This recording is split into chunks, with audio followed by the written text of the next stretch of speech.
suatu hari, waktu itu kan tahun 98 banyak tawuran. Nah, saya tuh terjebak tawuran anak-anak di Juanda. Tapi saya ikutin, ada satu anak itu dia bawa celurit. Terus suatu ketika dia berhenti terus bacok gitu. Tapi saya kan nggak tahu tuh siapa dan apa yang ternyata di koran terus dibilang ada satu tewas. Saya mau cari tuh sekolah mana gitu. Jadi saya cari informasi. Terus STM Budi Utomo. Terus kepala sekolahnya bilang percuma Bu, percuma. Terus saya bilang kenapa Pak? Nggak apa-apa, kita coba. Saya nggak minta semua, saya mintanya pentolan-pentolannya aja. Terus nanti diketemukan dengan musuh. Satu bus waktu berangkat ke Jatiluhur. Nah, itu STM 35 sama STM 53. Itu musuh bebuyutan itu. Sama Budut. Iya, Pak Budut. 8 hari di sana, pulangnya udah kayak saudara. Apa yang terjadi di sana?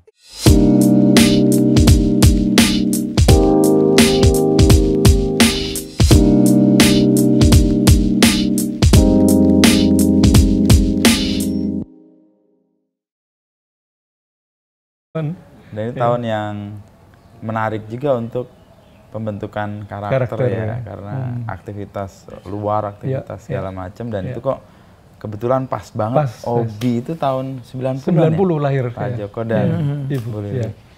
Gimana ceritanya itu sampai kemudian Pak Joko mengambil inisiatif untuk itu dari UK ya? Atau iya, dari UK, ceritanya? betul. Ya. Jadi waktu itu kan saya sudah berapa lama pulang dari Amerika ya. Saya kuliah? Ya, kuliah di Amerika. Di Portland ya? Ya, di Oregon. Oregon ya? Oregon. Nah, saya pikir, saya dari dulu memang ingin bikin sekolah gitu. Ingin bikin sekolah, tapi yang serupa dengan yang di Ambarawa. Berasrama, disiplin tinggi, dan seterusnya. Sekolah apa dulu di Ambarawa namanya? SMP. SMP. Tapi asrama ya. Jadi kepala asramanya orang Belanda masih waktu itu. SMP-nya orang Belanda juga, Bruder Belanda. Dan di sana saya belajar untuk disiplin, untuk ya berbuat yang baik gitu ya. Karena dia tinggal di asrama gitu kan, bersama teman-teman gitu. Jadi ya kita dari situ saya pikir ini di Indonesia perlu sekolah semacam ini. Ada asrama dan kita dilatih untuk disiplin, untuk berbuat positif, baik ya. Dari dulu udah terngiang-ngiang gitu kan. Akhirnya saya waktu ada kesempatan ada Outward Bound gitu, saya bilang ini mungkin ini yang cocok dengan mimpi, ya, dengan keinginan sekolah. Saya. Ya. Jadi saya telusuri waktu itu sampai terbang ke Malaysia karena di sana ada kan, Outward Bound Malaysia sudah ada. Dan dari sana saya tahu kalau di Singapura juga ada. Jadi kami juga ke Singapura, kami berdua waktu itu. Dan dari situ kami bikin proposal ke Inggris. Dan saya follow up, saya terbang ke Inggris. Kebetulan ada klien dari Kanada yang perlu saya datangi juga. Jadi saya terbang ke UK terus ke Kanada. Nah di UK proposalnya itu sudah diterima dan saya follow up, ketemu dengan direkturnya kan. Terus saya diajak makan. Kemudian saya di-offer untuk ke salah satu sekolah di Rainier, di sekolah Outward Bound. Kan di sana ada 3 kampus ya kalau nggak salah. Jadi saya diminta untuk ke Rainier di Wales. Jadi saya naik kereta api. Saya waktu itu sendiri naik kereta api ke Wales. Terus tinggal 1 malam, saya lihat, oh begini gitu ya. Terus saya pulang. Proposalnya sudah saya masukkan kan, dan waktu itu tiap 2 tahun sekali ada international conference di Outward Bound. Ya, sampai tadi Pak Joko kan pengen membentuk karena ada mimpi bangun sekolah gitu, terus ketemu di Singapura ada, di Malaysia ada lalu. Jadi saya pulang, kemudian kami persiapkan. Ya waktu itu saya masih bekerja di satu perusahaan gitu ya. Tapi saya menyiapkan gitu. Beli alat-alat yang bagus tapi secukupnya. Jadi untuk satu grup gitu loh, maksudnya 12 orang. Karena waktu itu kan dana masih terbatas ya. Waktu itu sebetulnya kami menghubungi satu bank gitu untuk menjadi sponsor, tapi kemudian banknya kolaps, jadi nggak jadi. Akhirnya kami sendiri ya. Okay. Terus kami rekrut 5 instruktur waktu itu ya. Ya mereka ini masih, tahun berapa, Pak? Ini tahun 89 itu. 89. Sama Ibu berarti ya, waktu itu kami barengan. berdua ya. Okay. Kami berdua. Jadi kami rekrut, terus kami kirim mereka ke Singapura. Untuk 1 training. bulan untuk training. Untuk training, mereka ngambil pelatihan yang 26 hari. Setelah itu mereka ditambah dengan training tambahan. Oke. Ya. Untuk eksekutif dan lain sebagainya. Terus setelah mereka kembali, udah kami mulai pasarkan. Nah, yang pertama percaya kepada kami itu dari Telkom, Pak. Telkom. Oke. Jadi waktu itu kami bikin presentasi kepada grup Pak Cacuk waktu itu ya, sebagai presidennya. Nah, kebetulan saya berhasil membawa satu instruktur dari UK yang menjadi guide saya waktu saya ke Raunier itu, sekolah di Raunier. Saya panggil dia untuk membantu kami di sini, dan dia bersedia. Disponsori oleh Retired British Association atau apa begitu. Jadi kami sediakan tempat, makan dan lain sebagainya, tapi terbang pulang perginya dibayarin oleh mereka. Disponsori ya, itu sponsor. Ya. Okay. Dan waktu presentasi di depan grup Telkom, ada foto-foto yang dia bawa, kebetulan John Scott itu bawa, dia ada foto yang dia ambil waktu di Inggris. Ternyata foto dari Princess Anne, adiknya Charles, yang sedang bergantungan di pohon gitu ya. Orang tahu semua gitu, wah itu Princess Anne. Akhirnya Pak Cacuk memutuskan, oke, kita coba 2 orang. Nah itu kami bawa mereka 2 orang, kami kumpulkan teman-teman dari beberapa perusahaan ya. Nggak usah bayar, pokoknya asal bisa ikut 5 hari. Dan mereka ikut, ada 10 orang kira-kira. Dan hasilnya bagus sekali. Hasilnya bagus sekali. Setelah itu Pak Cacuk kirim banyak sekali teman-teman staff-staff dari Telkom. Ini yang kemudian hobinya bisa tumbuh. Ya, itu mereka. Awal mulanya begitu. Kemudian BCA, Pertamina tahu karena masuk di Kompas, di halaman belakang itu kan. Ada orang Telkom lagi naik tebing gitu. Wah, heboh kan. Pertamina telepon, ini apa ini? Akhirnya kami bikin presentasi di sana. Telkom masuk, BCA masuk. Jadi yang tadinya kami mau untuk anak-anak SMA gitu ya, untuk pemuda-pemudi, akhirnya kebanyakan bergeser ke korporat. Jadi akhirnya ya udah kami terima gitu kan. Tapi ya bisa membesarkan kami karena mereka berbayar ya. Dan bayarnya cukup baik gitu loh. Jadi ya udah kami kumpulin modal untuk beli alat lebih banyak dan lain sebagainya. Akhirnya ya terus berkembang sampai sekarang. Apa bayangan Pak Joko dan mungkin Ibu, kenapa kok memilih Outward Bound ini sebagai sarana ya? Ini kan sarana kan ya, untuk kepentingan apa? Apakah pembentukan karakter kah atau penguatan pribadi? Betul. Jadi memang ini bagus untuk karakter building, karakter building. Dan pembentukan tim ya, pembentukan tim juga bagus. Dan saya melihat bahwa di Indonesia itu banyak yang orang yang permissiveness gitu ya, kuat ya. Jadi kurang tegas, kurang berani, decisive gitu ya. Tapi permisif gitu. Saya ingin supaya kita bisa menjadi lebih decisive, lebih berani. Jadi Itu salah satu pertimbangannya. Dan ini cocok sekali untuk pelatihan karakter building itu. Ya. Nah, di OB itu sebenarnya apa yang dilatihkan atau apa yang didapat ketika orang mengikuti rangkaian mungkin 5 hari, 6 hari, 12 hari atau mungkin 20 hari itu? Mereka akan diajak untuk melakukan kegiatan yang di luar kebiasaan mereka. Ya. Jadi mereka diminta untuk melakukan sesuatu yang mereka mungkin pikir saya tidak bisa melakukan. Tapi mereka diajak untuk mencoba. Diajak untuk mencoba. Itu beresiko kan? Iya. Nggak pernah melakukan, betul. Diminta melakukan. Betul. Nah, itu deal dengan itu gimana? Nah, resikonya sudah kami nolkan. Karena dengan alat-alat yang safety-nya yang kuat ya. Kami tidak memperbolehkan orang turun ke air tanpa life jacket, meskipun dia ahli berenang. Itu kayak SOP ya? Ya, itu SOP. Untuk naik ke ketinggian harus ada safety. Ya. Kita pakai ropes yang safety-nya ketat sekali kan. Bisa nahan sampai 1 ton lebih gitu lah. Padahal berat badan kita cuma 70-80 kilo. Jadi safety-nya ketat sekali. Dan juga instruktur-instruktur kan perlu dilatih dengan baik ya. Jadi safety-nya nomor 1 di sana. Kami tidak kompromi dengan safety.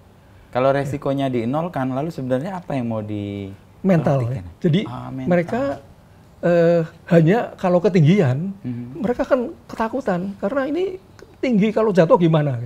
Padahal kalau jatuh nggak apa-apa. Karena sudah dinolkan tadi. Nah, itu mengolah mental dan membentuk. Betul. Ya. Dan kenapa itu ada yang 5 hari, ada yang mungkin lebih, memang, ada yang 10 hari? Tergantung dari mereka sih.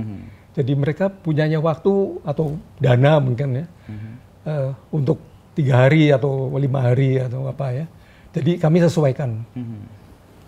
Tapi rekomendasi kami sih paling minimal 4 hari. 4 hari.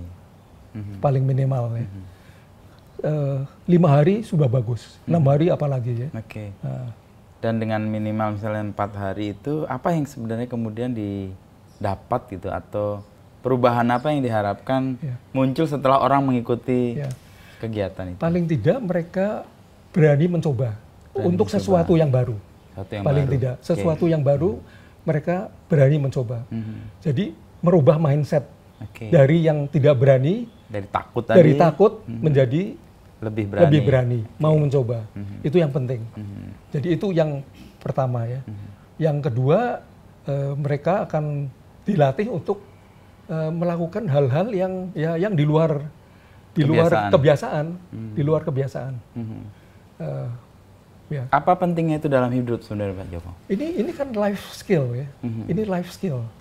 Jadi kita kerjasama dengan orang itu sangat penting di dalam hidup kita. Kita tidak bisa untuk hidup sendiri. Ya, persis. Kita harus masuk sosial.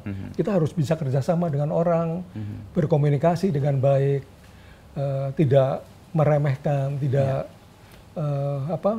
menzolimi apalagi ya. Jadi kami di sana dengan learning by doing ya. Metode kami kan learning by doing. Atau lebih lebih bagusnya kita pakai adventure, learning by adventure ya. Kita melakukan adventure tapi kita belajar dari itu. Ya. Jadi kita belajar life skill sana. Life skill ya. Artinya tadi kan 2, keberanian untuk mencoba, lalu sesuatu yang baru yang sama sekali nggak ada. Lalu tadi kerjasama dalam tim semua, bahwa kita makhluk sosial. Dalam hidup itu real memang dibutuhkan. Itu dalam hidup kita perlu sekali. Kita itu makhluk sosial ya, kita tidak bisa hidup sendiri, kita harus berkomunikasi.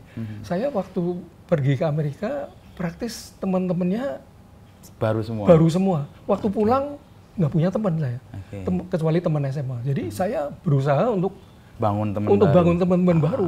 Ya, saya masuk organisasi bermacam-macam gitu kan, supaya bisa dapat teman. Karena tanpa teman kita nggak apa-apa, bukan siapa-siapa gitu. Jadi saya berusaha sekali untuk bertemu dengan sebanyak mungkin orang. Itu life skill yang dibentuk dalam proses pelatihan misalnya di hobi itu ya. Betul. Okay. Salah satunya. Ya. Sekarang kan 24 tahun ya, Ibu? 33 tahun. 33 tahun ya. 90 ya, tahun mulai 89 90. tapi start di 90. Ini tahun ke 34. Ya, dalam perjalanan itu kan pasti naik turun tuh. Iya. Dan yang real sih, dan sekarang kan kehidupan atau aktivitas outdoor itu sekarang naik lagi. Iya. Nah, kalau melihat perjalanan yang 34 tahun ini dan orang kembali ke alam lagi, sebenarnya apa yang ingin dicapai orang dengan semua itu? Mungkin salah satunya itu back to nature ya. Sekarang kan orang banyak main gadget, anak-anak terutama ya. Iya. Itu PR orang tua sekarang tuh. Menghadapi anak-anak yang kerjanya main gadget. Hanya gadget aja, tapi jadi ada orang yang tanya sama saya, apa masih relevan? Outward Bound apa masih relevan? Saya bilang justru dengan dunia sekarang lebih lagi, relevan. Kita makin relevan lagi. Karena dengan dunia gadget ini kan orang sudah hidup sendiri saja kan, sendiri dengan gadgetnya ya. Tidak bersosialisasi, makan sambil main gadget atau apa gitu kan. Jadi justru waktu ini sangat penting. Ya. Dan ini tercermin dengan sekarang kan kegairahan orang untuk punya aktivitas di luar juga kan tumbuh ya. Betul. Ya. Dan di OBI sendiri tercermin juga bahwa makin banyak kelompok-kelompok yang terlibat atau ingin ada dalam rangkaian kegiatan-kegiatan di OBI? Betul. Sekarang animonya tinggi sekali. Dan juga kalau kita lihat kan sekarang banyak outbound ya, yang tersebar di mana-mana. Kalau kita ke puncak itu hotel-hotel menyediakan fasilitas outbound ya, meskipun saya nggak tahu seperti apa yang mereka lakukan ya. Kalau main-main di rumput itu artinya outbound atau apa? Waduh. Kita kok dikecilkan dengan kegiatan-kegiatan yang seperti itu ya. Nah ini sekalian saya konfirmasi nih, mungkin Ibu juga bisa cerita. Outward bound itu apa kegiatan yang kalau kita mau membedakan dengan ini outbound yang lain. Kalau outward bound itu apa? Kamu mau jawab atau saya? Nanti saya nambahin aja. Di outward bound itu ada low impact, ada middle impact, ada high impact activities. Nah, kebanyakan yang dilakukan di hotel, di outbound itu hanya permainan. Permainan. Okay. Yang low impact aja. Yang resikonya kecil, hanya main-main saja. Dan itu oke. Ya. Tapi tidak membuat impact dalam hidupnya. Kurang. Ya. Kita bisa... low impact itu artinya impact untuk hidup? Iya, impact untuk hidup kita. Ya. Memang low impact itu juga dalam aktivitas ya. Main-main games atau apa gitu ya. Itu oke. Sesuatu yang enteng. Sesuatu yang enteng itu oke ya untuk tim, permainan tim atau apa ya. Tapi kalau hanya di situ saja itu pulang ya oke, seneng aja gitu. Tapi tidak membuat perubahan dalam hidup. Ya. Yang membuat kita bisa berubah itu yang high impact, medium impact atau high impact. Karena di situ kita ditantang ya untuk melakukan sesuatu yang unusual, yang di luar benak kita bisa melakukan. Rasanya saya nggak mungkin melakukan ini. Itu tapi kayak ada mental block. Ya, ada mental block. Tapi ternyata kita bisa melakukan. Kita bisa melakukan. Misalkan terjun dari atas, 10 meter dari pohon ya. Dengan rope itu ya. Dengan rope ya. Tapi dia terjun, memukul bola misalkan. Sambil terjun begitu. Orang takut, saya takut gitu. Tapi saya mau melakukan gitu. Karena saya sudah melihat contohnya ya kan, instruktur selalu memberi contoh. Dan safety ininya, rope-nya, resikonya dari nol. Ya. Jadi orang berani. Tapi untuk terjun itu ada yang mental blocknya tinggi sekali. Ada yang perlu 5 menit, 10 menit. Untuk bernegosiasi dengan dirinya sendiri untuk terjun atau tidak. Ya. Ada yang sampai lama sekali. Tapi kalau sudah memukul bola itu sambil terjun, rasanya waduh plong gitu ya. Saya bisa. Jadi itu yang kita lakukan. Ini yang medium impact. Ini bisa dijadikan high impact. Oh, high impact. Yang medium impact mungkin permainan kegiatannya di air ya. Kita pakai kanung. Ada orang yang ada satu suster yang pernah kami sponsori ikut. Waktu dia masih muda, mereka dengan orang tuanya dan adiknya naik sampan. Sampahnya terbalik. Adiknya sempat ditolong tapi terlambat. Sehingga ada kerusakan di otak. Jadi dia trauma sekali terhadap air. Nah, di sana dia tidak mau mencoba. Tapi akhirnya setelah dipersuasi mau mencoba. Tapi setelah itu dia bilang, saya sekarang oke, dengan air saya oke. Oh, dia berdamai dengan traumanya itu. Karena dia mengalami situasi yang dia kemudian mental bloknya dihadapi ya. Dia hadapi, kemudian dia bisa mengatasinya. Ya, mengatasi. Oke. Ya. Itu yang tadi low, medium sama high. Ya. Jadi impact-nya itu sebenarnya untuk kehidupan. Untuk kehidupan. Bukan bahwa dirinya sendiri. Ya. Untuk kehidupan. Ya. Jadi kalau proses itu kenapa milih di Jatiluhur, karena pertimbangan apa? Di sana komplit. Di sana komplit. Jadi waktu itu kami ada berapa pilihan? Ada berapa pilihan? Ke Puncak, ke mana? Sukabumi. Terus akhirnya kami pilih Jatiluhur. Jatiluhur ya. Ya, karena komplit. Ada gunung, ada air, ada hutan, ya, semuanya ada. Dan itu untuk pembinaan atau pembentukan karakter tadi betul, ada semua. Ada semua. Ya. Nah, proses awal-awal itu kan nggak mudah pasti ya. Betul. Pak Joko sama apalagi Pak Joko kan sebelumnya profesional kan, bekerja di satu bidang, lalu kemudian bisa memutus full di sini kan pasti ngobrol dengan banyak terlibat. Ibu gimana ceritanya. Awal-awal sampai Ibu yakin ya udah kita jalankan ini, lalu meninggalkan yang sudah. Saya melihatnya ini kan karena untuk pembentukan karakter. Gitu. Kalau pembentukan karakter tuh nggak pernah habis. Nggak pernah. Jadi akan berlangsung terus gitu. Ya, dan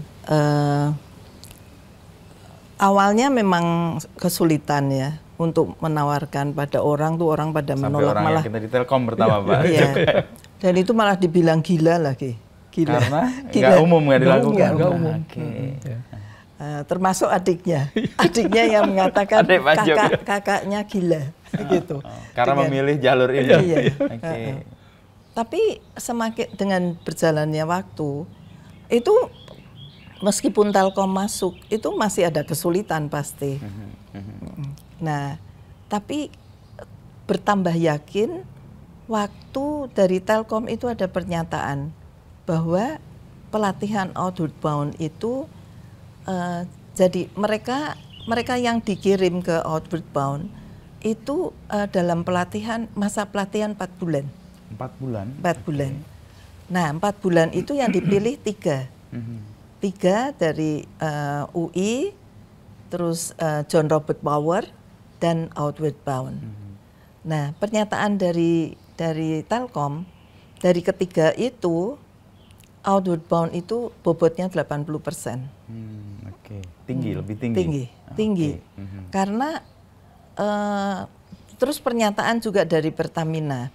Pertamina mengatakan bahwa mereka-mereka yang datang itu tanpa buku. Karena diberinya kan hanya tipis buku untuk catatan sendiri, gitu. Tapi kalau mengikuti lembaga lain, mereka harus tumpuk. Tapi dikatakan mereka bahwa dengan buku yang bertumpuk itu kosong. Tapi kalau dengan buku yang tipis semua penuh. Itu pernyataan dari mereka. Jadi itu yang membuat yang tadinya kesulitan semakin bisa semakin mantap gitu, semakin mantap bahwa memang pembentukan karakter itu nggak pernah akan habis, gitu. Dan itu kenyataannya dibuktikan juga ke disabilitas. Disabilitas itu yang kami mulai. Yang jadi sebetulnya itu ya? Ya bukan. Jadi itu mungkin saya bisa cerita ya. Itu. Jadi tahun 97. 97. 7 tahun setelah Obi ini. 7 tahun setelah Obi. Itu 7 tahun tuh sebetulnya masih struggle. Ya masih muda sekali gitu ya. Kami ke Boston untuk mengikuti International Conference. Nah di sana kami itu memang terpisah gitu, supaya mendapatkan ilmu lebih banyak gitu ya. Sendiri-sendiri. Jadi itu kan di sana kan ada workshop macam-macam. Nah kebetulan di grup saya dengan negara lain tuh ditantang gitu. Diminta untuk melakukan suatu pelatihan yang belum pernah dilakukan di negara masing-masing. Saya nggak usah jauh-jauh, langsung pilihnya orang buta, orang tunanetra. Kenapa tiba-tiba muncul itu? Iya, karena lama kami itu seneng pijet. Dan pijetnya tuh manggil kalau ke rumah itu orang buta, suami istri gitu. Tapi kalau dia dipijet mungkin dia tidur ya. Mungkin kalau saya enggak, saya tanya gitu kehidupan dari mereka gimana. Dan itu tercetus, dan itu selama bertahun-tahun itu kan ganti-ganti gitu, orangnya ganti-ganti. Persoalannya itu rumit sekali gitu ya. Contohnya, mereka itu bahkan sudah entah itu suami istri atau hanya bilang summon leven, tapi kan mereka lakukan itu lama gitu ya. Tapi kalau nanti kedatangan orang, temannya tuh suka ayo nginep gitu. Orangnya lebih, tindakannya tuh lebih gimana ya, atensi kepada si A gitu ya. Itu nanti si A bisa lari sama orang lain ini. Tanpa ngomong A, B, langsung lari. Dan itu kejadian tidak hanya satu orang, banyak. Ada beberapa. Jadi saya pikir ada patternnya ya. Iya. Jadi saya pikir ini masalah. Dan di samping itu juga masalah banyak sekali kan. Orang yang non disabilitas aja punya masalah banyak. Jadi saya pilih langsung itu. Meskipun saya tuh nggak tahu mesti apa nanti di Indonesia tuh gimana. Jadi di Bostonnya mikirnya pokoknya yang tunanetra. Iya, itu aja. Terus diwujudkan di sini. Iya. Nah, memang kan kami harus membuktikan dalam 2 tahun. Dalam 2 tahun harus itu dicek lagi apakah jalan atau tidak. Dalam 2 tahun itu nggak sebentar loh. Kalau kita masih mengalami kesulitan ya. Saya nggak tahu mesti kemana, pulang itu nggak tahu. Tapi untungnya kan dia tuh anggota Lions Club, udah lama. Nah, terus ada salah satu itu dia di kursi roda dan dia merupakan ketua penyandang disabilitas seluruh Indonesia. Saya nggak repot-repot, saya pikir ya. Ketemu saya bilang minta deh gitu. Ternyata langsung tutup pintu. Karena? Nggak takut. Bilang pokoknya orang saya nggak akan saya kirim ke Outward Bound di Jatiluhur. Saya pikir ini ketua penyandang disabilitas seluruh Indonesia. Lah saya mesti lari kemana gitu ya. Tapi ya itu. Ya saya cuman bawa dalam doa gitu ya. Kalau memang Tuhan berkenan pasti ada jalan. Gitu. Apalagi kan udah hampir ini ya udah harus ada pernyataan dan bukti gitu. Terus suatu hari kami ke gereja ketemu sama temen. Terus dia tanya, lama ya nggak ketemu ya. Saya cerita bla bla bla. Oh itu ada LDD. Oh, Lembaga Daya Dharma. Iya. Nah, terus saya tanya kan, saya korek, ini gimana nih? Ya itu menanganin ini tunanetra. Jadi waktu itu hanya tunanetra tahun 97.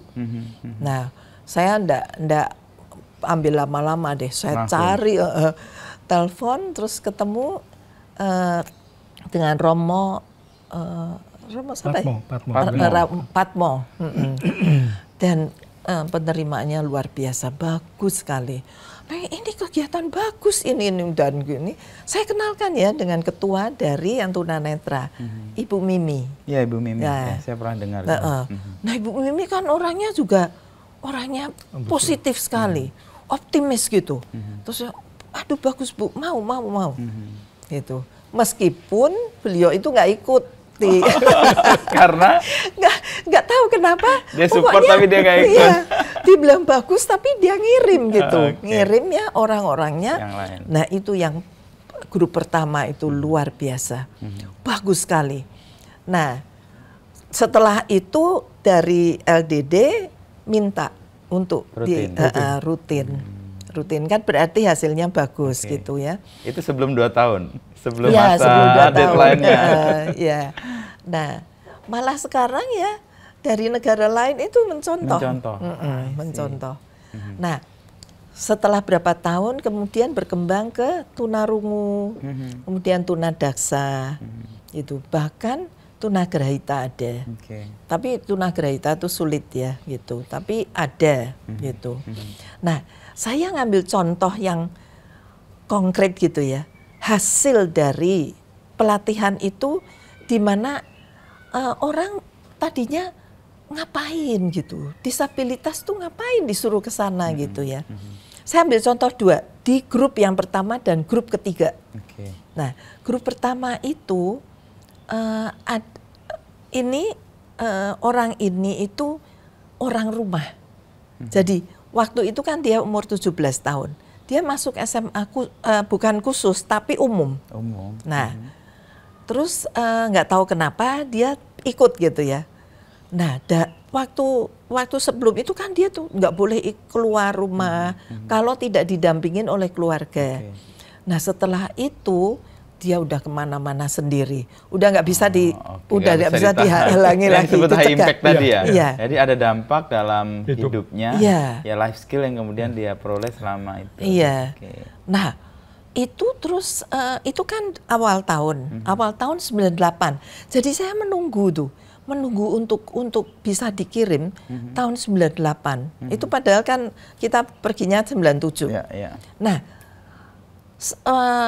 pertengahan tahun, jadi itu waktu liburan gitu lah, liburan sekolah, dari sekolah ngirim anak ini untuk ke Australia sebagai duta sekolah. Nah, dari 6 orang, 5 itu cewek semua, dia satu-satunya laki dan dia satu-satunya yang disabilitas, yang semuanya itu non disabilitas. Yang di Australia?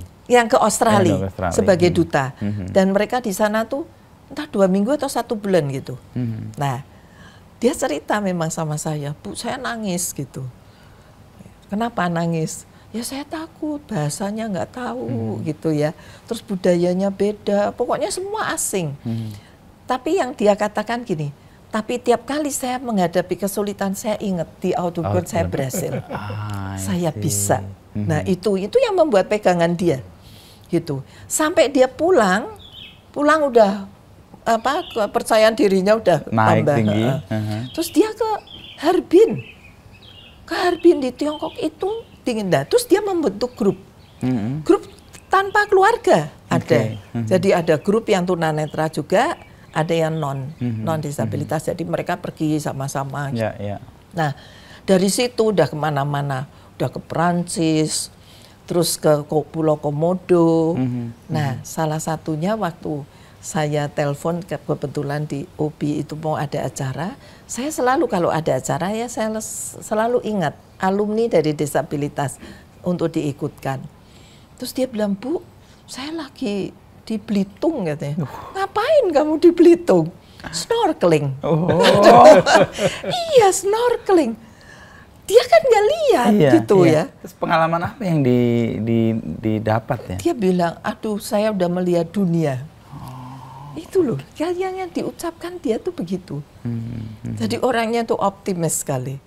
Nah, padahal tadinya orang rumahan yang nggak mungkin diberi kesempatan untuk keluar kalau nggak didampingi keluarganya.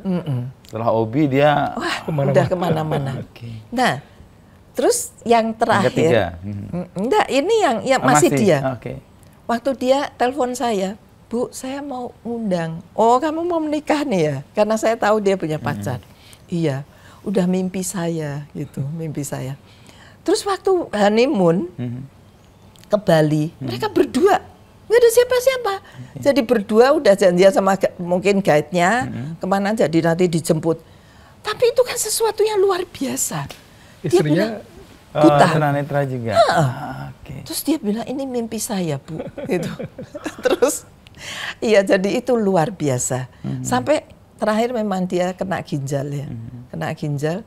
Itu waktu dia masuk rumah sakit, terus dikasih suntikan segala itu.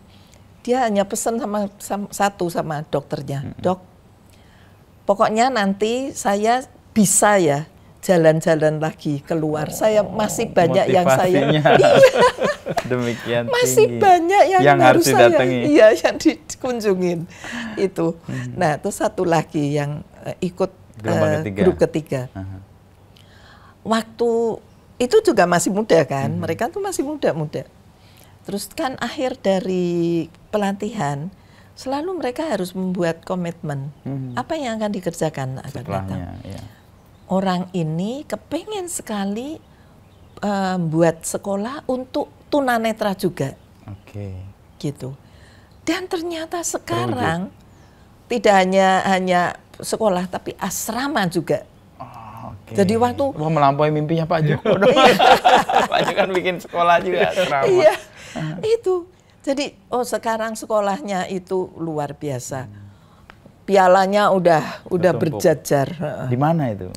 Di Klender, daerah Klender. Namanya Elsafan. Elsafan.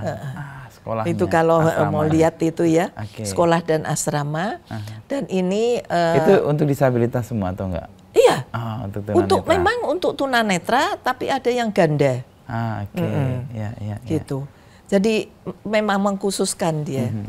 Dan luar biasanya sekarang ini kan saya ada kegiatan yang namanya angklung untuk disabilitas. Ini nih angklung ini ya. Iya. Salah satunya Elsafan tuh saya menjadi pilihan saya untuk dibagi. Jadi dari Yayasan Helping Hands itu memberi seperangkat angklung dan pelatihnya selama 3 bulan. Jadi nggak lepas kasih alat aja, tapi juga pelatihnya. Nah, pelatihnya itu nanti bisa ngajarin dari guru musiknya atau apa supaya gitu nanti kalau untuk udah meneruskan bisa. Supaya guru ini pun, pelatih ini pun bisa ke tempat yang lain gitu. Elsafan baru berlatih kira-kira 2 bulan mungkin kurang. Itu sudah dipanggil ke Makassar untuk waktu acara ASEAN. Main angklungnya gitu. Itu luar biasa. Padahal saya belum lama ini bicara dengan pelatih juga. Saya bilang saya mau datengin ini satu sekolah yang khusus ini tunanetra untuk nanti dilatih. Pelatihnya itu pelatih yang dari ini di Bekasi. Pelatihnya bilang nggak bisa, Bu, nggak bisa. Kalau mereka diikutkan di vokal gitu. Tapi ini bisa. Jadi saya nggak percaya. Dia bilang nggak bisa, tuh saya nggak percaya. Belum dicoba gitu. Pilihan angklung kenapa, Bu Yali? Karena saya tuh ikut di kelompok komunitas itu, lansia tuh banyak gitu. Nah, mereka selalu ngomong, yuk main angklung, itu untuk mencegah demensia, menghambat.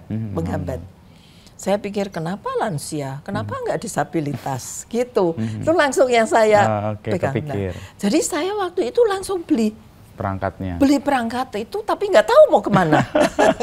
Jadi dulu alatnya.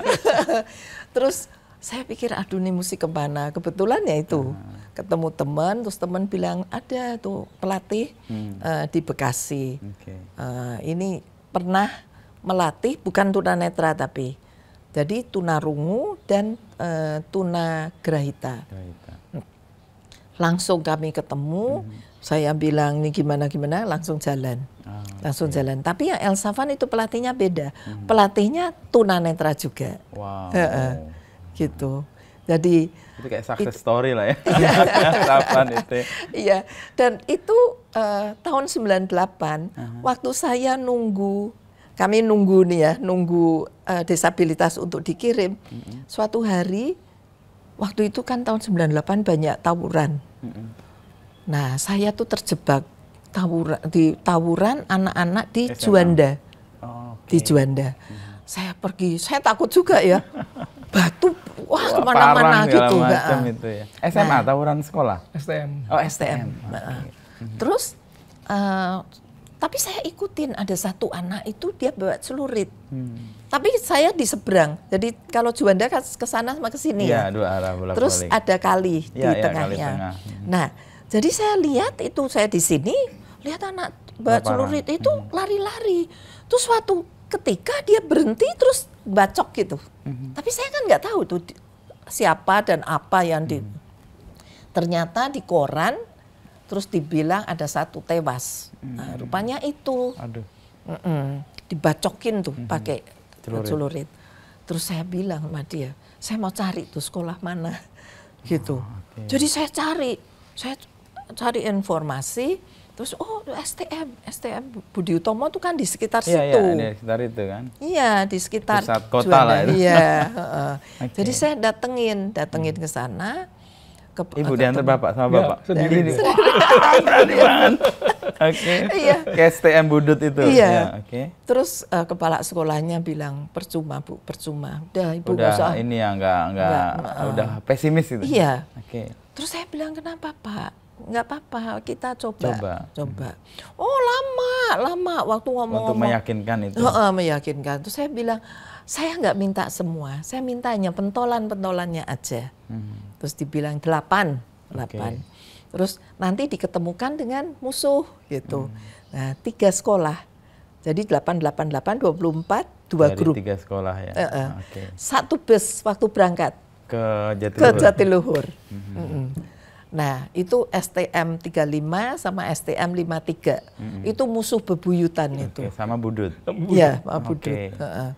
8 hari di sana, pulangnya udah kayak saudara. Apa yang terjadi di sana? Dan bagaimana itu bisa dilakukan? Jadi mereka itu tidak digurui. Ya. Di Outward Bound ini tidak ada namanya guru.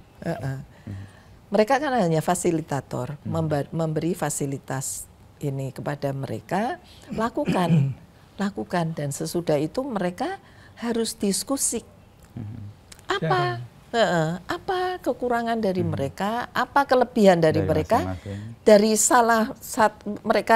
mereka sendiri yang menilai, gitu, dan itu yang membuat mereka berubah. Dengan kegiatan-kegiatannya tentu. Di luar ruangan. Karena mereka tuh kayaknya berani di luar, belum tentu. Artinya kecil. Dan gitu. itu terbukti di program-program dan kegiatan selama itu ya. Waktu naik di atas, takut mereka. Mereka takut. Tapi mereka berhasil karena teman juga. Oh, support ya. Iya.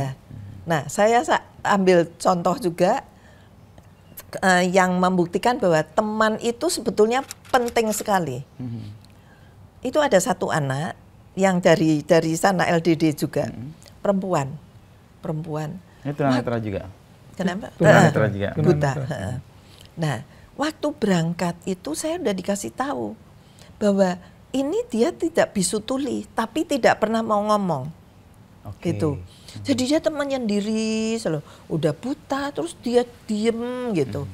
Nah, waktu saya ke sana, saya lihat sendiri tuh, ya, saya lihat dia kebetulan disuruh ini jalan di atas tali. Di atas tali kan kira-kira 10 meter, 9 meter, 10 meter di atas tanah. Terus dia berhenti, nangis dia, tapi tidak bersuara dan juga apa, ngompol dia. Terus saya kan lihat loh. Terus saya panggil itu instruktur kan tahu cara menanganin ini gimana. Biasanya mereka itu disuruh turun dan mereka itu berkumpul dengan temennya, nanti temennya yang kasih support. Kamu bisa, ayo lagi gitu. Ini nggak mau. Nggak mau disupport. Nggak mau. Jadi dia tuh selalu kalau ini terus menyendiri, diem. Ya nangis terus, nangis. Tapi dia udah nggak mau dengerin orang gitu. Nah, sampai akhir saya juga lihat waktu pulang dia masih menyendiri gitu. Saya bilang saya gagal. Saya gagal untuk membawa dia. Nah 2 tahun kemudian, 1,5 tahun kemudian kebetulan ada acara di Outward, saya mau mengambil mereka untuk ikut. Saya bilang sama dari LDD, saya mau bawa lagi anak itu untuk ikut lagi. kenapa Bu? Habis gagal, saya bilang. Saya gagal membawa dia. Terus Bu, di outbound tuh nggak pernah ada kata gagal. Gitu. Gimana nggak gagal? Saya lihat sendiri. Bu, sekarang dia sudah jualan. Jualan kan harus ngomong. Iya. Harus ini. Dia memproses dulu semuanya kali ya. Mungkin dia dalam proses di outward bound-nya belum kelihatan, tapi di kehidupan nyatanya dia berubahnya di situ. Terus dia dijadikan asisten juga di sana, di Leticia, untuk sebagai perantara penghubung ke teman-temannya. Teman-teman tunanetra yang lain. Artinya dia ngomong kan? Iya. Jadi itu memang ada yang langsung, ada yang butuh waktu. Tapi tahapannya dilalui kan? Dia melawan dirinya, mental blocknya. Iya. Kembali yang tadi tawuran tuh menarik Bu. Bagaimana caranya kemudian mereka bisa ngumpul? Kan tadinya kan bermusuhan tuh, 353, 35 sama Budut gitu ya. Dijadikan satu rombongan, ketemu awal-awalnya kan pasti mereka konflik kan, against. Nah sampai kemudian mereka mau duduk bareng, lalu kemudian bahkan terakhir berangkulan tuh prosesnya gimana? Itu hari ketiga, Ini proses mulai. Berapa lama? 8 hari, ini hari ketiga, hampir tengah ya, hampir separuh. Jadi hari ketiga sudah mulai cair mereka. Itu karena memang mereka tuh diminta untuk selalu sesudah pelatihan kan ada diskusi. Dan diskusi itu mereka bisa merasakan bahwa yang menilai itu bukan diri sendiri, yang menilai itu orang lain. Gitu. Nah, sesudah itu pun, sesudah pelatihan, kami sediakan rumah singgah. Nah, rumah singgah itu yang dipimpin oleh Frater Yus. Gitu. Rumah singgah untuk anak-anak ini. Jadi mereka kalau pulang sekolah jangan ke jalanan, tapi hari Minggu misalnya mereka sama-sama ke rumah singgah. Dari 3 sekolah itu. Jadi dan masih itu dipantau ya. Iya, dan itu makin banyak. Karena tahun berikutnya dari Jakarta Barat, Jakarta Timur, Jakarta Selatan, sampai akhirnya sirep nggak ada tawuran. Iya. Tawurannya ya kecil-kecil lah gitu. Tapi nggak sesadis ya. Waktu itu ya. Karena mereka kan diinterview juga, diinterview dan mereka katakan bahwa yang ikut outward bound sebetulnya masih ikut kejalanan, tapi hanya diem aja, melihat situasi. Kalau misalnya sampai gawat, dia kasih tahu jangan, itu saudara. Jadi itu akhirnya mereka bisa saling ngerem gitu saling ingetin ngerem diri. Jadi kan proses untuk kemudian mereka bisa berubah itu kan ada tahapannya kayak tadi yang tunanetra yang kemudian jadi jualan itu kan juga nggak langsung tuh. Nah, sebagai fasilitator kan, Obin fasilitator. Seringkali yang ngerasa tadi gagal nih. Nah, pengalaman-pengalaman gagal itu kalau dalam konteks ini belum berubah itu dealnya gimana, Pak Joko? Sebetulnya sih kebiasaannya sih mereka langsung memproses waktu pelatihan ya. Waktu pelatihan langsung memproses. Saya pikir ini salah satu yang unusual ya. Prosesnya belakangan. Ya. Tapi biasanya sih mereka prosesnya langsung di situ karena kan habis kegiatan mereka selalu kumpul dan sharing. Apa yang kita belajar dari sini, komitmen apa yang akan kita buat dalam hidup kita, belajar dari pengalaman tadi. Ya. Jadi biasanya sih prosesnya terjadi di situ. Ya. Ini yang kejadian ini saya pikir spesifik ya. Iya, karena orangnya memang unik kan. Dia nggak bisa gabung gitu sama orang. Dia diem terus gitu. Jadi dia berpura-pura bisu tuli ya. Iya, memang mungkin dia berpura-pura tapi memang dia nggak mau. Iya. Nggak mau. Tapi akhirnya bisa berubah sampai bisa jualan. Dan jadi penghubung tadi itu kan. Di penghubung. Iya. Ya prosesnya agak lama untuk kemudian dia bisa berubah. Nah, ada juga satu pengalaman sering kalau kita ikut-ikut model kayak kegiatan OBI atau misalnya kayak kaderisasi atau misalnya kayak retret, ketika peristiwa itu kan kita berbunga-bunga, komitmennya luar biasa tinggi, kita mau melakukan apa-apa, tapi ketika kehidupan nyata bubar bisa semua. Kan jaganya gimana? Itu yang tadi high impact tadi. Jadi high impact itu menjaga bisa terus menerus. Ya, memorinya itu akan nempel. Karena okay. ada ketakutan, ada apa ya? Mungkin ada stres juga gitu kan. Jadi ada hormon-hormon yang keluar waktu itu ya. Dan tapi yang high impact itu yang pengaruhnya besar sekali. Dan bertahan lama. Bertahan lama. Ya. Dan bisa life changing, ya, bisa merubah hidup kita. Kalau yang high impact tadi ya. Kalau yang low impact mungkin datang pergi akan gitu aja ya. Okay. Dan bisa. Itu rata-rata dilakukan outbound biasanya melakukan itu. Yang di hotel-hotel atau apa gitu. Tapi kalau high impact itu yang life changing gitu ya. Dan artinya itu sebenarnya nggak perlu ditagih komitmen, nggak perlu diawasi pun dia akan melakukan. Karena dia ada nempel di dirinya. Okay. Apalagi tapi yang proses sharing tadi kita sebutnya debriefing. Itu sangat penting sekali. Untuk mendapatkan debriefing yang bagus, kegiatannya harus bagus. Jadi kegiatannya harus impactful. Nanti debriefingnya akan bagus, ya. Dan perlu difasilitasi dengan fasilitator yang bisa menggali, kan. Nah itu akan bagus sekali, life changing itu. Ya. Nah kalau dalam proses untuk kemudian menemukan, kan ada tadi kelompok Ibu Eli kan tunanetra mau ambil gitu. Ini kan yang umum nih, tadinya mau remaja, tapi terus kemudian korporat nih. Ini kan diniatkan dan jadi, ini kan nggak diniatkan terus kemudian nggak ketemu. Apa yang kemudian saya coba membayangkan, cocoknya OB itu untuk siapa sih sebenarnya? Good question. Sebetulnya kan di mana-mana, Outward Bound ini sekarang ada di 38 negara. 38 negara. Nah, di Singapura itu Outward Bound menjadi nation builder. Jadi untuk membangun karakter manusia Singapura. Jadi SMP itu semua orang harus ikut. Semua SMP di Singapura compulsory ikut. Ya. Sekarang ini mereka mencapai 40.000 satu tahun kalau nggak salah. Besar sekali. Angkatan. 40.000 orang untuk mengikuti ikut. Nah, kalau di Outward Bound ini kita tadi yang kalau di Singapura yang 40.000, kalau di Indonesia kita masih kecil, karena belum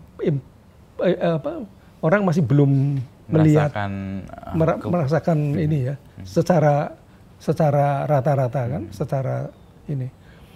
Dan pemerintah di sana kan? Ya di sana Outward Bound-nya itu didorong oleh pemerintah. Itu mereka yang mendirikan itu wakil Perdana Menteri Singapura waktu dulu tahun 67. Dr. Goh Cheng Swee. Itu yang karena waktu Singapura dengan Malaysia kan terpisah. Ya, dan mereka dalam proses untuk membangun juga kan awal betul. Itu. Dan kebetulan Outward Bound yang ada di Malaysia itu adanya di Lumut di Malaysia. Jadi yang Singapura nggak punya. Harus bikin. Nah, kemudian Dr. Goh Cheng Swee minta kepada Outward Bound UK supaya lisensinya di sana dikasih. Nah, dari 38 negara itu kebanyakan anak-anak muda. Anak-anak muda. Muda itu usia berapa kira-kira aja? Pemuda dari remaja kebanyakan. 13, 15, 8 sampai 20 gitu ya. Di mana-mana sampai umur 20 kira-kira remaja. Kecuali di Indonesia. Kita banyak kedatangan klien dari perusahaan karena mereka membutuhkan orang-orang yang bekerja untuk bisa kerjasama. Memang kuat sekali. Outward Bound itu baik sekali untuk kerjasama, untuk melatih kerjasama. Jadi makanya perusahaan-perusahaan banyak kirim untuk melatih kerjasama, teamwork. Tapi kebanyakan di seluruh dunia itu remaja. Kayak ini pramukanya. Iya, semacam pramukanya. Nah dulu sebetulnya kan kami untuk tujuannya untuk remaja. Ya. Tapi kemudian ada satu anggota DPR yang bilang, kamu nggak takut nanti dikira PKI. PKI kan PKI kalau melatih kan ada di hutan segala macam, nanti kamu nggak ditangkap gimana? Jadi saya bilang, oh ya bingung juga ya. Jadi saya ada rasa takut juga ya, gimana ya? Oh udah, jadi karena saya dulu belajar bisnis, positioningnya saya rubah. Dulu untuk remaja, sekarang tapi di switch ke untuk korporat, untuk eksekutif muda. Untuk yang masih 20-an lah ya. Ya. Tapi yang datang yang 40, senior, yang hampir pensiun. Tapi nggak ada soal juga. Tapi nggak ada soal juga, karena ini baik untuk semua, ya, baik untuk semua. Ya, malah di Amerika itu di State of Florida, kalau ada anak-anak muda yang bermasalah, itu kalau masuk pengadilan itu disuruh milih, kamu ikut outward bound atau masuk penjara. Jadi kebanyakan kan ikut outward bound. Ya. Jadi ikutnya yang 20 hari, 26 hari gitu kan. Jadi itu ada option untuk mereka. Di sini sih saya masih belum melakukan itu ya. Tapi ya paling enggak sudah melakukan untuk anak taburan. Ya, remaja tadi ya. Remaja, kemudian anak-anak sekolah juga sekarang mulai banyak ya. Juga waktu zaman itu, tahun 90-an itu, akhir 90, permulaan 2000, kami bawa anak-anak yang pemuda-pemuda dari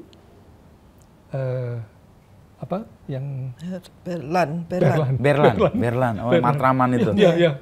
Dulu kan pernah dipasang tinggi sekali, pagar tinggi sekali kan. Ya.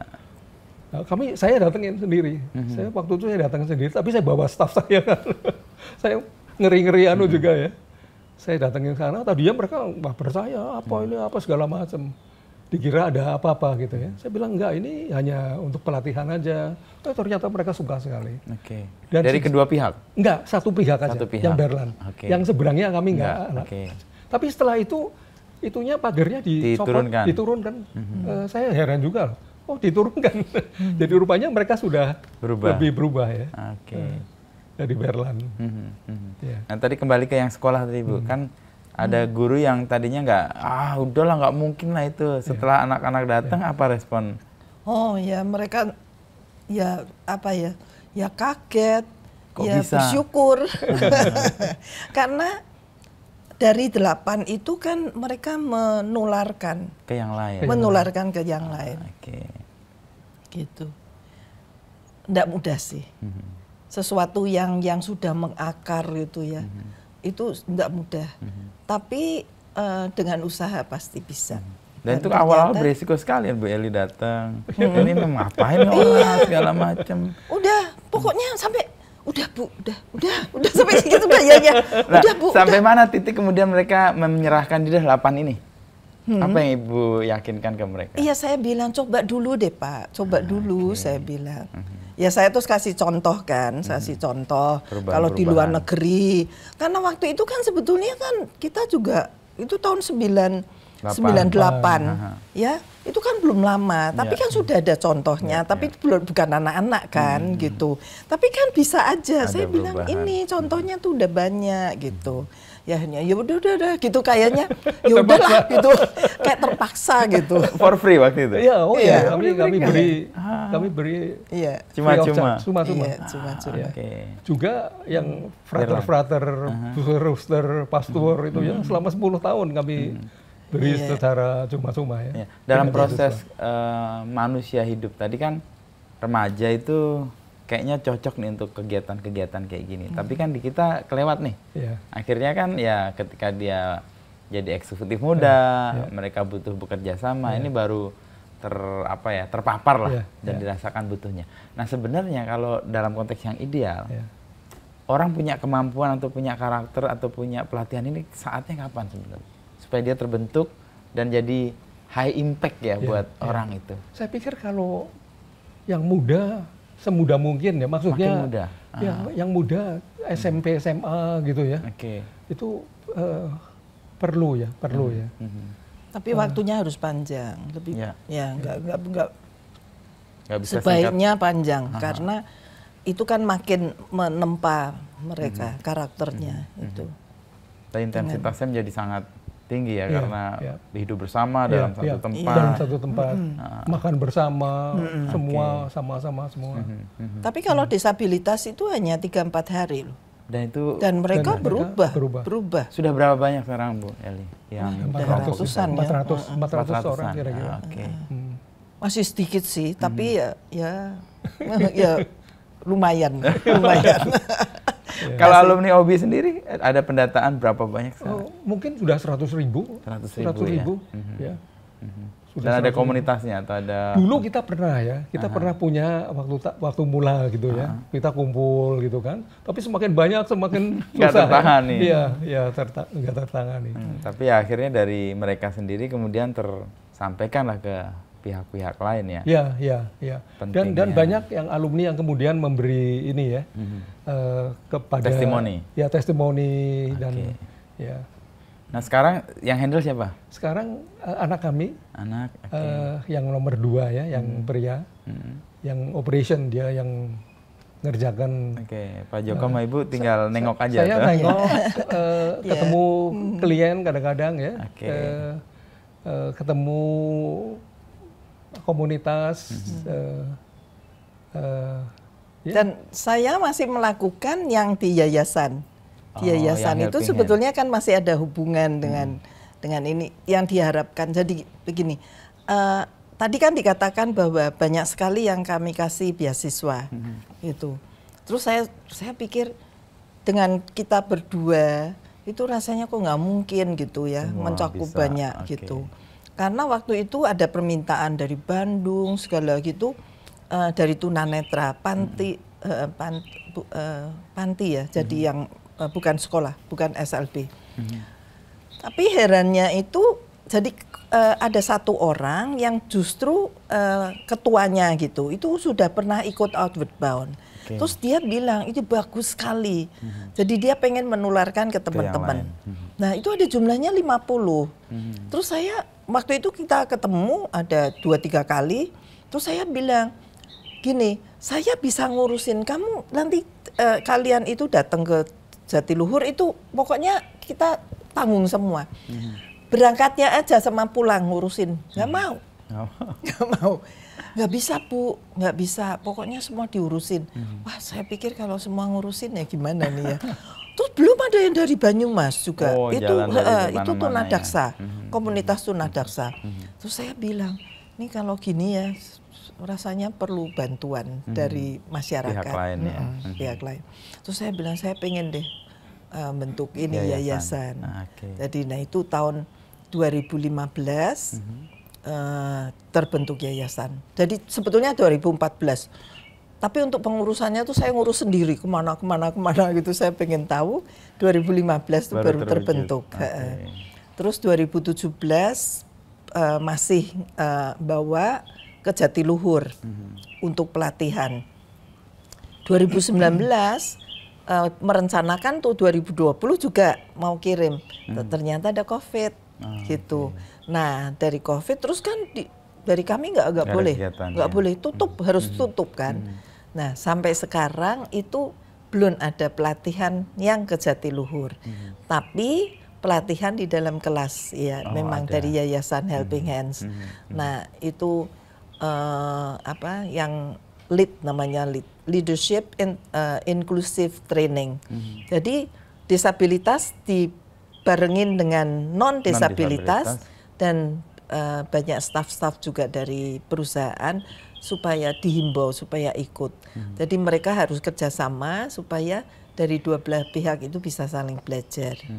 Nah itu berlangsung sampai sekarang. Nah yang terakhir tahun 2023 saya mulai dengan angklung, itu. Ini dan tadi ternyata dicoba di Klender tadi ya. Iya, dan sampai ke Semarang segala kami udah bagikan gitu. Terus mungkin lupa yang menceritakan itu yang Bhinneka Bagi Bangsa. Ini program yang menarik ini sebetulnya. Kita tahun 2016 atau 17 ya. 16 ya. Kita memikir waktu zamannya Ahok tuh. Waktu Ahok jadi gubernur. Kan waktu itu ada masalah macam-macam ya. Sebetulnya anak kami yang sekarang mimpin Yayasan Helping Hands, perempuan yang sekarang tinggal di KL. Dia memulai program Bhinneka Bagi Bangsa. Jadi tiap-tiap provinsi dipilih satu anak untuk mewakili provinsinya untuk ke Jatiluhur. Dan itu sudah dilakukan 2 kali. Programnya sebutnya Bhinneka Bagi Bangsa, tapi sebetulnya itu program Outward Bound. Tapi kita kasih nama Bhinneka Bagi Bangsa karena ada program kebangsaannya di sana. Kita belajar Pancasila dan waktu di atas kita ada upacara bendera dan lain sebagainya. Dan itu kita melakukan 2 kali. 2 tahun berturut-turut? 2 tahun berturut-turut, kemudian ada pandemi. Nah, sampai sekarang kita masih belum melakukan. Dan mereka datang ke Jatiluhur dengan biaya dari provinsi dari kami. Jadi kami ada sponsor ya dari beberapa perusahaan untuk bantu dan mendatangkan mereka. Ada yang datang dengan kereta api, ada yang dengan pesawat, ada yang dengan kapal segala macam. Langsung ke Jatiluhur atau langsung ke Jakarta, kemudian kami bawa ke Jatiluhur. Titiknya di Jakarta. Ya, jadi itu sudah 2 kali kami lakukan. Berapa satu angkatan? Ada sesuai dengan provinsi. Sekarang berarti 38 ya. Yang kedua waktu itu nggak sampai 38, masih 30 atau apa gitu. Jadi ada 2 atau 3 yang nggak ikut. Tapi hasilnya bagus sekali. Mereka kriterianya apa itu? Anak remaja? Yang di remaja masih SMP 3, SMA 1 gitu lah. Usia 15 usia 15-16 gitu ya.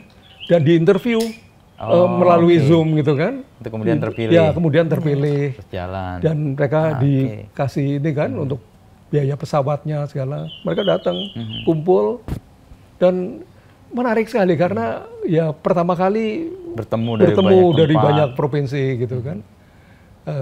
Pasti unik tuh dinamikanya itu. Unik sekali. Selain karena pandemi, apa penyebab kemudian nggak jadi? Sekarang pandemi udah selesai. Ya, udah selesai. Nah, sekarang yang mengerjakan itu kan ada tinggal di Kuala Lumpur sekarang. Jadi kita lagi mikir gimana nih ya. Karena dia menikah sama orang Amerika. Mantu kami satu orang Amerika yang dulu kerja di JIS. Tapi sekarang kerjanya di KLIA.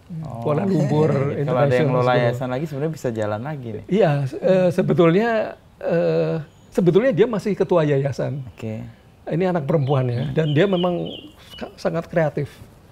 Ketua pengurus. Sekarang dia pengurus ketua Bhinneka Bagi Bangsa itu. Ketua dari yayasan Helping Hands. Karena saya tuh gaptek. Sekarang kan semua harus digital. Jadi saya bilang, saya mesti dibantu, saya nggak bisa. Jadi sekarang tadinya dia bantu dia kerja di Outward Bound ya. Dan kerja bagus sekali, dia kreatif gitu. Nah terus ya karena ini jadi dia pegang yang yayasan. Itu salah satu yang saya perhatiin yang Bhinneka Bagi Bangsa ya. Itu sangat bagus karena jadi waktu di interview itu sebetulnya anak ini juga harus ada izin dari sekolah. Jadi sekolah juga yang memilih memberikan. Iya. Berapa waktu? 8 hari total. Dan juga setelah selesai mereka dikirim ke Intisari atau Kompas ya, saya lupa, untuk belajar jurnalisme supaya mereka bisa menulis gitu. Rangkaiannya ya. Iya, rangkaiannya. Jadi emang butuh izin dari sekolah. Iya, karena bolos dari sekolah sebagian gitu kan. Dan itu mereka belajar. Misalnya dari Sumatera ketemu dengan dari NTT. Itu mereka mungkin di pikirannya yang sebelumnya ini musuh atau gitu ya. Stranger gitu ya. Tapi begitu ketemu akrab. Nah itu terucap waktu itu. Jadi itu bagus sekali. Jadi mereka punya gambaran bahwa itu nggak benar. Apa mungkin kan itu belajar dari lingkungan, dengar dari lingkungan gitu. Ketika ketemu langsung dan berinteraksi 8 hari berubah langsung. Tadi high impact-nya di situ ya. Ini kan 23 dan mau ke 34 tahun. Ada nggak mimpi-mimpi yang belum terwujud dari Pak Joko dan Ibu. Karena kan tadi mimpinya kan bikin asrama, lalu pendidikan orang disiplin, bisa kerjasama, hidup sosial. Nah ini kan dengan OBI itu semua dilakukan. Tapi juga mungkin ada mimpi yang belum terwujud atau harapan yang aku nggak tercapai atau gimana? Ya banyak loh. Banyak. Karena Indonesia tuh luas loh. Gitu. Kami pernah diminta sama Ibu Gus Dur, Ibu Sinta. Waktu mereka itu di Ambon, waktu di Ambon, ya konflik Ambon. Ya, nah itu sebetulnya kan Authorbon diminta untuk ke sana. Tapi kemudian dari Gus Dur kan tidak lama. Ya, terus dari Departemen Sosial mereka kirim staf-stafnya sebelum berangkat ke Poso atau dikirim ke OBI dulu. Ada beberapa angkatan dikirim ke OBI untuk belajar bagaimana mendamaikan. Ya seperti orang-orang ini kan konflik-konflik gitu ya, mendamaikan juga anak-anak tawuran dulu kan konflik gitu kan, jadi mereka dikirim ke sana sampai beberapa tahap gitu. Nah kalau Bu Eli lihat dengan tawuran tadi yang mengubah mereka kemudian nggak jadi tawuran lagi sebenarnya apa? Mereka tuh diwongkan, diorangkan. Itu yang utama. Jadi dihargai, dihormati, diberi tempat. Iya. Dan itu terucap dari alumni itu ya. Dia cerita waktu tawuran gitu kan terus ditangkap polisi. Terus dibawa kantor polisi ditelanjangin. Gitu. Disuruh duduk, dinistakan lah. Iya. Diduduk di panasan gitu ya. Dihukum. Terus dihukum. Terus nanti sesudah pulang makin keras. Makin keras. Mereka cerita belum sampai pergi, cuman di depannya masih di depan, tapi udah dilepas gitu. Mereka membuat ulah, gitu.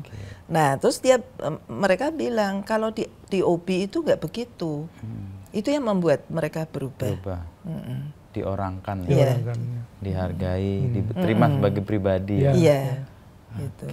Dan juga pelatihannya itu ya, mereka akan melakukan hal-hal yang nggak mungkin mereka bayangkan sesuatu.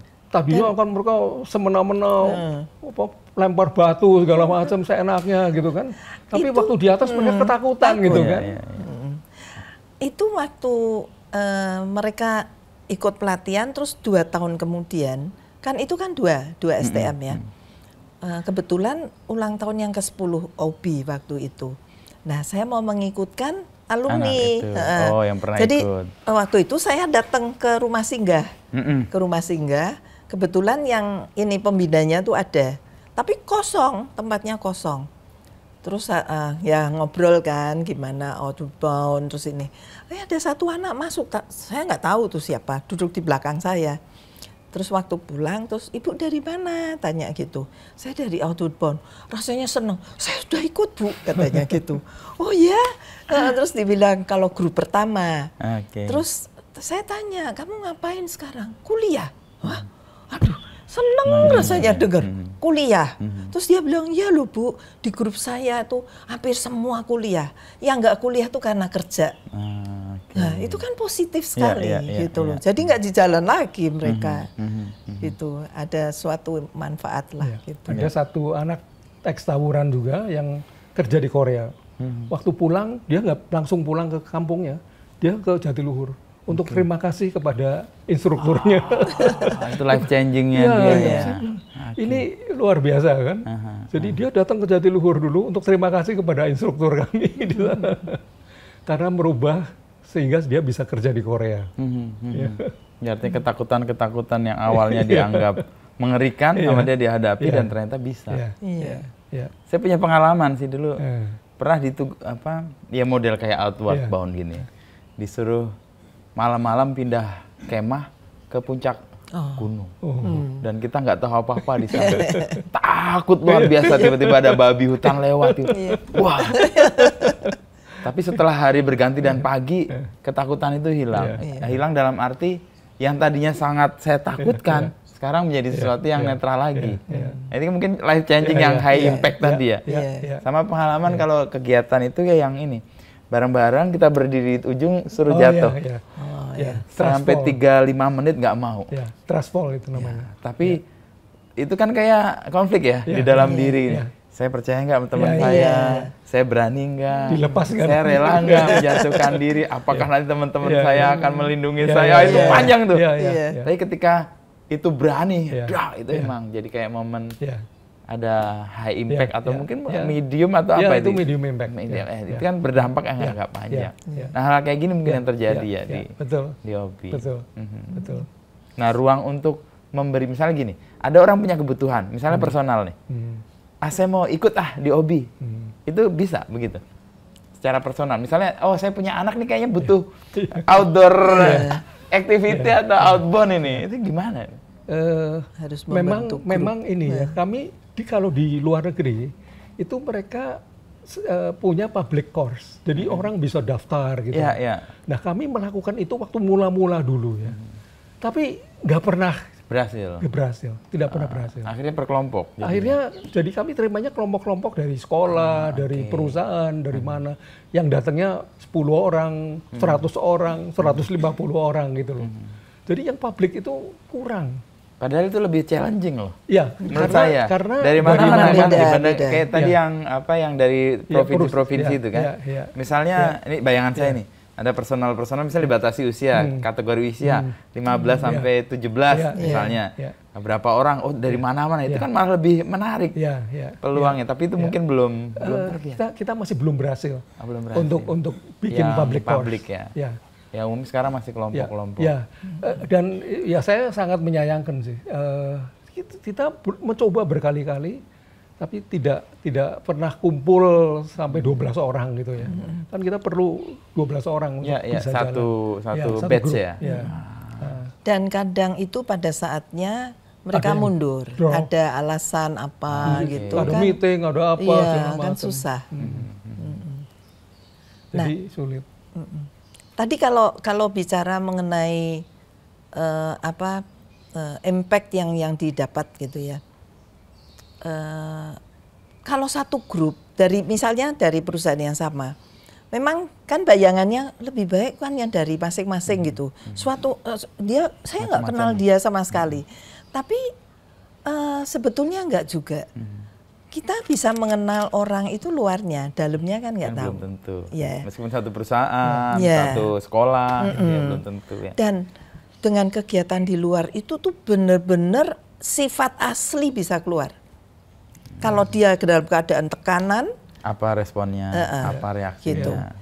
Jadi itu kegiatan di alam ya, itu sebetulnya bagus sekali untuk memang membentuk karakter yang lebih bagus gitu ya. Dulu saya suka datang kalau ke perusahaan gitu ya.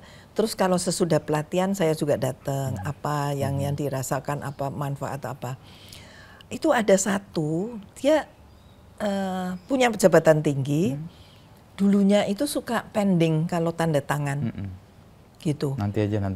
Jadi anak buahnya heran, Bu, sekarang tuh cepet katanya gitu. Nah, pernyataan dari orang itu, kalau saya tidak lakukan ini, kan juga berakibat di yang lain. Itu jadi sadar sendiri. Pikir ya rangkaiannya. Iya, jadi sadar sendiri. Akhirnya berubah. Gitu. Tapi saya sepakat dengan Bu Eli, bahwa alam itu atau kegiatan di luar itu selain membentuk karakter dan memunculkan karakter asli orang-orang. Ya bahwa kita sepakat atau enggak dengan karakternya, tapi ya kalau kita mau terima bahwa orang unik, ya udah itu begitu ya. Dan itu kelihatan. Dulu saya waktu zaman SMA dan kuliah itu senang naik gunung. Dan ketika naik gunung itu kalau barengan, kita akan tahu anak ini bagaimana. Kalau lagi kita sulit, dia responnya kayak apa. Bukan kemudian kita menghindari, tapi kita tahu, ini begini, ini begini. Artinya menerima keunikannya. Dan di outbound itu kan kayak simulasi ya. Betul. Dan itu kemudian muncul dan kalau dibutuh dikembangkan, karakter ini yang harus dibangun, itu baru bisa dilakukan. Betul. Ini kan kayak udah mau lintas generasi nih. Pak Joko, Bu Eli ke anak. Apa yang kemudian dibayangkan dengan generasi yang ke depan ini? Ya, saya pikir ya tadi yang saya sampaikan, jadi ini kan gadget itu orang sudah lengket sangat, gitu ya, sangat lengket. Terikat lah. Dan ya saya harapkan sih kedepannya Outward Bound bisa lebih berperan ya untuk membawa anak-anak muda kembali ke alam dan bersosialisasi, tidak hidup sendiri saja. Tidak terkungkung dengan gadget. Jadi itu harapan saya sih. Saya ingin ini bisa lebih berkembang gitu. Apa pentingnya buat generasi sekarang outbound atau kegiatan outdoor itu? Saya pikir kita perlu membentuk karakter-karakter yang positif ya dalam anak-anak muda ini, supaya mereka tidak egois, mementingkan sendiri, kepentingan sendiri, tapi hidup bersama, ya, kerjasama, memberikan yang positif, aura yang positif juga. Saya pikir itu penting untuk kita hidup ya bermasyarakat. Jadi gadget itu kayaknya nggak terpenuhi atau nggak bisa? Saya pikir masih perlu karena gadget kan sendiri-sendiri ya. Kalau ini kan kita komunikasi dengan orang, komunikasi dengan teman, ya. Bertemu. Ya ketemu face to face. Ya. Itu berbeda dan itu makin menjadi lebih relevan. Ya, makin relevan. Dan mungkin saya nambahin ini. Kehidupan sekarang ini kan lebih baik dari yang dulu ya. Maksudnya keluarga-keluarga itu lebih mapan gitu. Otomatis kalau mapan, anaknya ikut lebih mapan lagi, nyaman gitu ya. Nah, jadi mereka itu nggak merasa untuk lebih banyak berjuang gitu. Kurang tough gitu ya. Kurang tough. Contohnya itu, kenapa Suster Francisco itu getol sekali, kirim anak-anaknya tuh sampai ini wajib loh di sekolah yang kelas 2 SMA. Kecuali waktu pandemi ya. Waktu pandemi kan memang tapi kan bisa. Sekarang udah kembali. Sekarang udah kembali. Itu dia katakan kalau yang laki-laki itu kurang apa? Kurang jantan. Kurang jantan. Gitu. Perlu lebih jantan. Dan itu kenyataannya. Terbukti. Mereka juga ngomong. Karena yang perempuan-perempuan itu nggak sabar. Lihat ini yang cowok ini. Kalau misalnya kerja sama gitu. Kok nggak gemes gitu. Gemes gitu. Kok nggak cepet gitu loh. Nah, outdoor ini, aktivitas ini membangun itu. Iya. Membentuk itu. Dan ya itu seringnya kan kalau anak itu sudah fasilitasnya banyak nih dari orang tua, semakin tidak tough gitu ya, tidak mau berjuang ya. Kalau Pak Renald Kasali itu nyebutnya hati-hati dengan generasi strawberry. Ya. Karena strawberry kan sangat rapuh, rentan ya. Rentan ya. Jadi kita harus bikin anak lebih tough gitu ya, lebih berani, lebih tangguh, apa-apa tidak menyerah. Ya. Makanya dia kan kirim mahasiswanya ke luar negeri sendiri, di tempat yang tidak bahasa Melayu, bukan bahasa ibunya, bukan bahasa ibu. Ya. Dan saya setuju. Anak-anak Indonesia harus lebih tough itu. Lebih tough. Salah satu pembentukan karakter karena kesulitan itu. Kan? Iya, kita mengatasi kesulitan. Ya, yang dilakukan di Singapura itu saya pikir betul. Meskipun saya agak ada reserve-nya juga ya. Karena mereka kan lebih ke materi, ya. Lebih materi. Apa namanya? Ada istilah apa itu? Ada satu istilah yang mereka berlomba-lomba untuk mendapatkan materi yang lebih banyak. Itu yang negatif. Tapi secara karakter mereka itu bagus pembentukannya. Ya, membentuk karakter di Singapura itu. Oke. Kebayang sih bagaimana pentingnya ini. Dan pertanyaan terakhir ke Bu Eli, yang dari Lions yang tadinya disability itu melihat ini gimana? Ada jalan positif. Orangnya udah meninggal. Orangnya udah meninggal. Dia dulu pembalap mobil, notaris. Mungkin Pak Wisnu tahu namanya Kusbiono. Oke, Kusbiono. Beliau kan dulu pembalap. Terus kecelakaan, lumpuh di kursi roda. Terus belakangan dia operasi jantung di Australia, pulang semangat hidupnya hilang. Saya pikir, waduh, kok semangatnya hilang ya? Nggak lama dia meninggal. Baik, Pak Joko dan Ibu Eli, terima kasih. Terima kasih. jadi paham soal bagaimana pembentukan karakter, bagaimana alam membantu kita mengenal saudara-saudara dan teman satu tim gitu ya, dan kemudian membentuk karakter orang juga yang life changing tadi, high impact, makin high impact makin nempel di kepala, dan makanya butuh tantangan-tantangan tuh larinya ke situ. Iya, betul. Matur nuwun Pak Jeko dan Bu Yerti. Terima kasih. Terima kasih.